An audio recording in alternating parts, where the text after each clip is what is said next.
Hey YouTube, Film Geek here. Today I'm talking about the 2002 film, Confessions of a Dangerous Mind. Let's come up with an next game show idea, then what would be copacetic? That sounds great, Chuck. You know, I've never known a television producer before. I'm impressed. Yeah. Okay, what's this money deal you were talking about? I work for a government agency. Always looking for good, enthusiastic men to help us carry out our directives.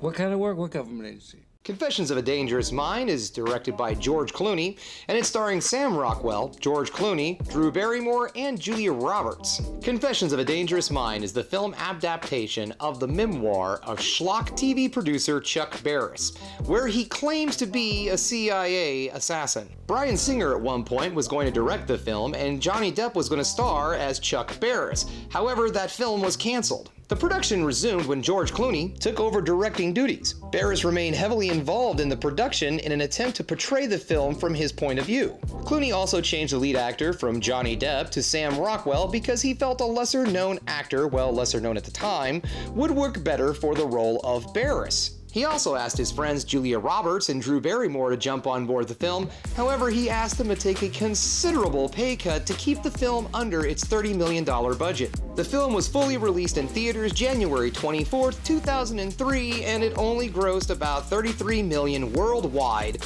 and only about 16 million of that was domestically. Normally at this point in my video is where I tell you that the film went on to gain a cult following once released on VHS and DVD. Unfortunately, that didn't happen.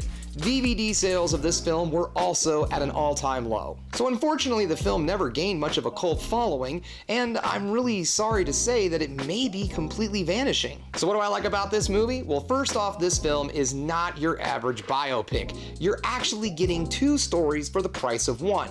You're getting the more well-known story background of Chuck Barris that we know from television, and you're also learning that he may have been a hitman for the CIA. However, he has never said if it's true or not. Normally, if the question comes up in an interview, he ignores it or just says he won't answer it. Now, I'm starting to think that I probably should have explained who Chuck Barris is.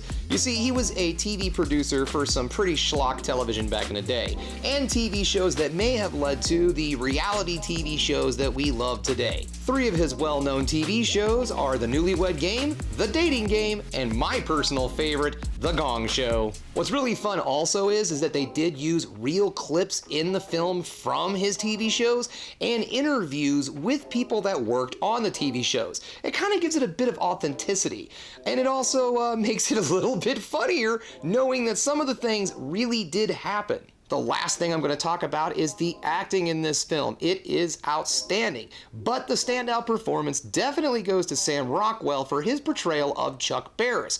He is amazing, and at some points in this film, it's hard to believe it's actually Sam Rockwell. When they actually show scenes from The Gong Show, it's amazing how well he has Chuck's mannerisms down. I mean, honestly, I do not understand how Sam did not get nominated for an Oscar. If you're curious and you'd like to check this movie out, it's currently for rent on YouTube, Vudu, Google Movies, and Amazon Prime. Okay guys, that brings us to the end of another Film Geek video. If you liked what you saw here today, go ahead and subscribe to the channel, ring that bell for notifications, and give me an old thumbs up so I know you like what you're seeing. And if there's another thing you can do, folks, that is keep watching movies. You know I'm gonna.